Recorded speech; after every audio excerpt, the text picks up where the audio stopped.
Tell me now why I went and binge watched Chocolate Kings on Showmax. Oh, you don't know what that is? It's okay, sit down, let me tell you. Hey! Why did Showmax think that we need a show about male exotic dancers? Because that is what Chocolate Kings is about.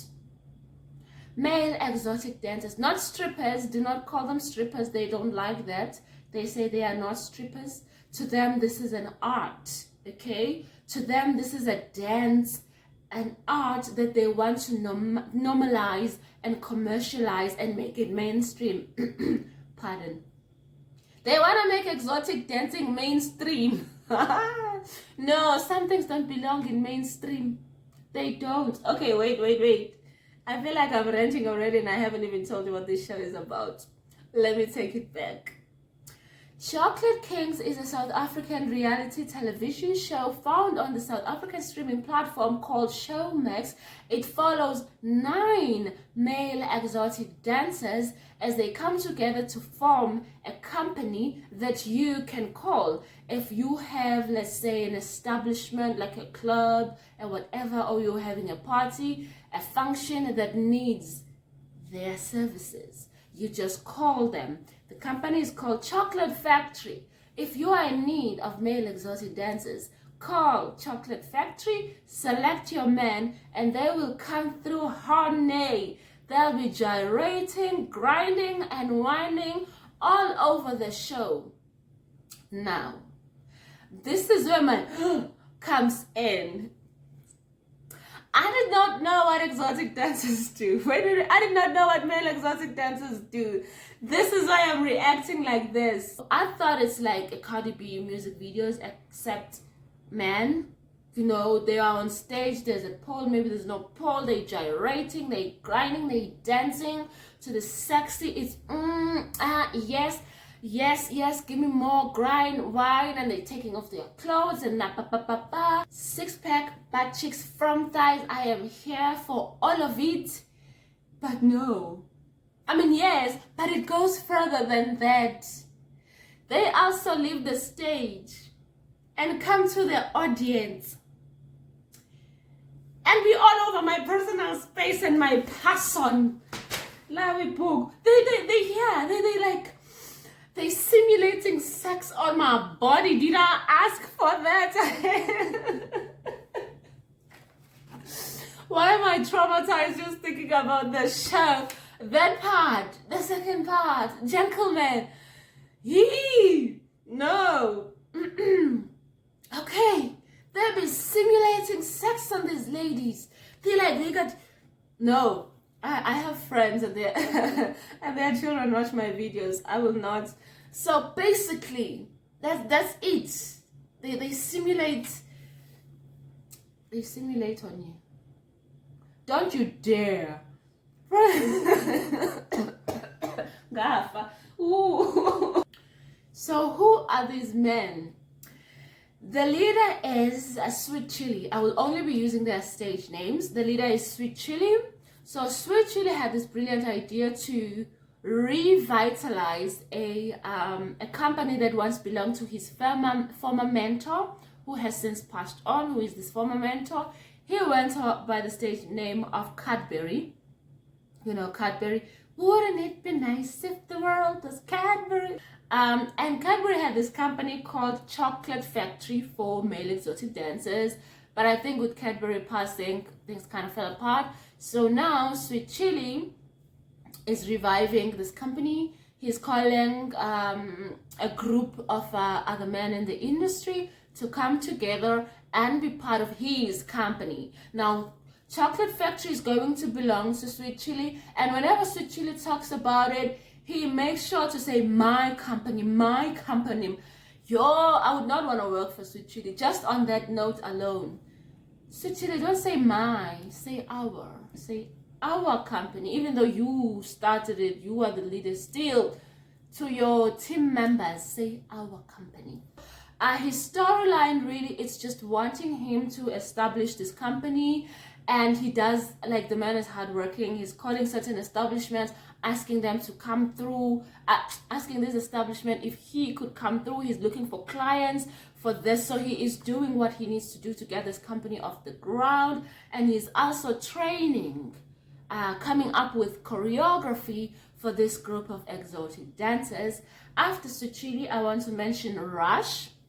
Rush to me looks like an unofficial number 2 to Sweet Chili, you know. He's the one who calms things down, who explains things to the rest of the crew. He's very good with words and he's very emotionally mature.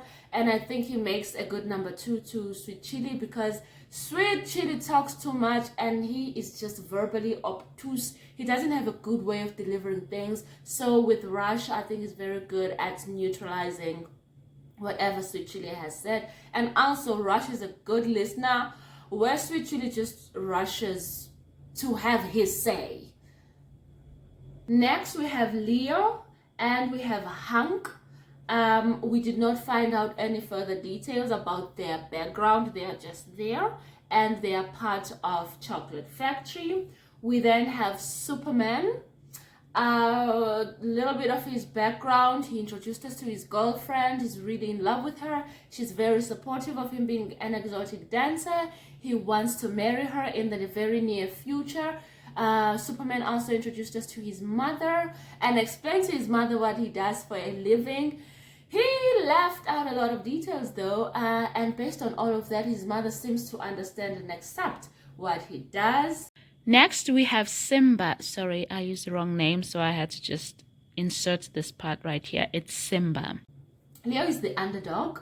He is not very good yet. He needs a lot of training and a lot of practice for him to be able to gyrate properly and grind and just work on his self-confidence.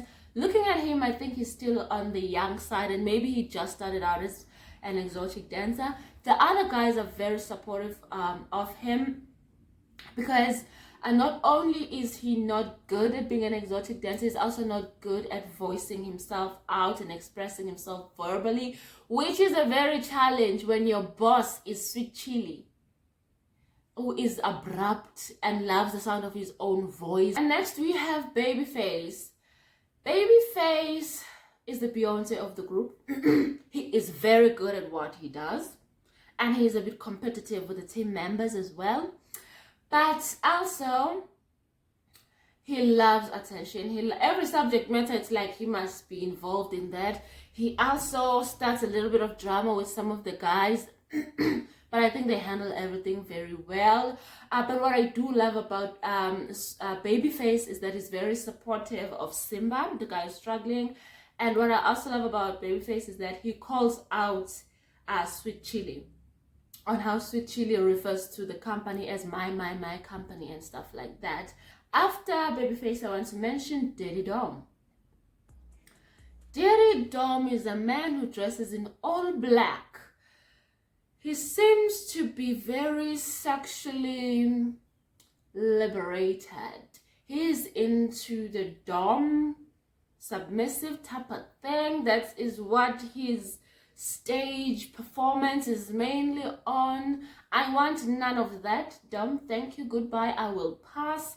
Also, he is a polygamist. He has 2 girlfriends as we speak, a son with one of them. And you know, we had a couple of scenes with him and his ladies. Who have I not mentioned? X. I've not mentioned X. X got kicked out of the group, okay? X is, he takes this whole thing of being an exotic dancer very seriously. He goes for pole dancing lessons. He networks within the industry. Not only does he belong to Sweet Chili's group, he also belongs to another group called Pulse. And when he tells Sweet Chili that for a particular event, he can't be with Chocolate Factory, he's gonna be with Pulse, Sweet Chili lost it. And later on, when Sweet Chili is drawing up contracts for everybody, him and X had a very uncomfortable confrontation, as Sweet Chili was wrong in how he handled that situation. He acted so petty, like a petulant 5-year-old who was told that his best friend has another best friend. You know, very, very unprofessional. And as such, X had to excuse himself from being part of Chocolate Factory. So basically, that's the guys. and that's their storylines, those that have storyline. And basically the show is just these guys trying to establish themselves as an exotic dancing group that you will call if you are looking for exotic dancers. Now, these guys, they want to, as I mentioned, to take male exotic dancing mainstream, to normalize that, you know, to have people see it as an art, to see it the same as Pantula dance. Their words, not mine. I don't. It's gonna take some time. I don't want that to happen, honestly, because exotic dancing is for the adult audience, and therefore it should be confined to certain adults only spaces. So what they want to make normal is never gonna be normal. But mainstream, I'd say mainstream in certain spaces reserved only for adults, yes, they can do that there. But yeah, don't try to normalize something that is unnormalizable. Let's not try and do that. A good example of that is, I want to draw comparison between two performances that they did. Their first performance that they did was at a strip club. It was a private birthday party.